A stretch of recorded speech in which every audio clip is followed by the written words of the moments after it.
àbọ̀yé o. Akínyìn ìyá mi. Ẹ dákọ̀ ẹ jọ̀wọ́ ẹ dákọ̀ yín fún gbogbo àgbáyé. Orúkọ mi ni Ìyáàfin Ọ̀ṣunfúnmiláyọ̀ ọmọ Àjílẹ̀. Ẹ ṣe gàmà.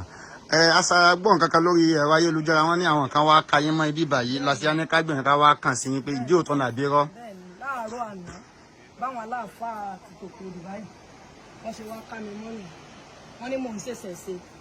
Wọ́n lẹ́ ń ṣe ìṣẹ̀ṣe. Wọ́n ní ń ṣẹ̀ṣẹ̀ ṣe mò ń bọ àwọn ọmọlẹ̀ pé àwọn òde faramọ́ onírúnmọlẹ̀ ní bí báyìí. Ẹ dákọ̀ ẹ má bínú àwọn ìyẹn ṣé community kan náà ní ẹjọ́ wà papọ̀. Community bí báyìí ni mo wà ó dẹ̀ mi gan wà lára mẹ́mbà community bí báyìí. So community tí wọ́n sáyẹ̀dì ọlọ́run tó gbà kan bí báyìí ni wọ́n rí ọ̀nà wá wọ́n wá bá mi ni wọ́n wá bá wa ńlá ètò. Tó túmọ̀ sí pé kì í ṣe pé bóyá community kan náà lẹ́jọ́ wà. Ǹjẹ́ sáwọn community yín bí báyìí ṣé wọ́n complain? Ṣé wọ́n complain ń pé. Gbogbo ọ̀nà bá mi wá bí òde yìí tó bá mi wá bí gbogbo nǹkan tá a ṣe lọ́wọ́ complain o. Wọ́n complain pé bóyá ń fariwo àbẹ́ẹ̀ fi ẹ̀kọ́ disturb àwọn. Àwọn ará àdúgbò náà sì nífẹ̀ẹ́ yín tẹ́yìn náà dẹ̀ ń ṣe dáadáa pẹ̀lú wọn. Lórí ìnáwó tí mo ṣe kọjá gbogbo wọn náà wá. Ẹ jọ̀ọ́ ẹ má bínú àwọn tó wá yẹn sùnwó rẹ ní àfi kàn yín kí náà sọ pé ọ̀fọ̀ sábà bí táwọn tó yìí rẹ̀ ṣe. Wọ́n lẹ̀ ń ṣẹ̀ṣẹ̀ ṣe àbí. Ẹ dákẹ́ má bínú ṣé ẹ̀yin ṣẹ̀ṣẹ̀ jẹ́ dáa kan bó ṣẹ̀ṣẹ̀ ní tẹ́lẹ̀ náà bẹ́ẹ̀ ṣẹ̀. Wọ́n sì mọ̀ tẹ́lẹ̀ kó di pé wá bíbà yìí. Okay, ṣe gan ṣé bíbà yìí ṣe rẹ́ǹtì ẹ̀ ní àbẹ́yìn gẹ́gẹ́ lẹ́ni. Kábíyèsí Ọlọ́run owó ṣẹ̀ṣẹ̀ lẹ̀ sì fi rà á. Wọ́n wá ní kí ló tẹ̀ ṣe gbé ṣẹ̀ṣẹ̀ tó fi mọ́ ṣàfihàn rẹ̀. Ń gbé kẹ́ kó ònú lù yìí. Bọ́yá ẹ dákẹ́ má bínú ẹ̀yin sọmọ ìlú Ìlọrin bíbà yìí dé. Ìlú Ìlọrin ni mí. Ilé bàbá mi ní Táíwò Sàlẹ̀ nílé ààrẹ àgò. Okay, kúkú èrè pé ọmọ Ìlọrin ní báyìí nìsín. Àwọn tó wà yìí náà ọmọ Ìlọrin làwọn náà pera wọn. Ọ̀dà ojú òní ti wà. Wọ́n ní wọ́n wá bíbà yín pé wọ́n ń dúnkòkò wọ́n fẹ́ ná àwọn ọmọ yín kan pé wọ́n fẹ́ máa lé oko sí òótọ́ ni àbí.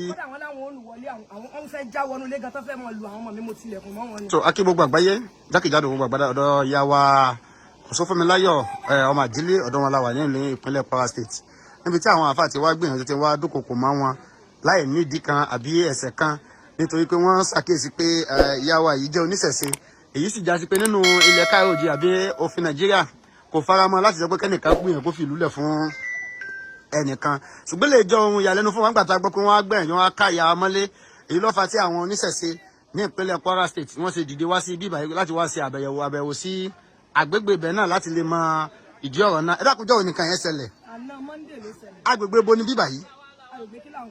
Agbègbè Kílàńkó lọ́fà gáràjì.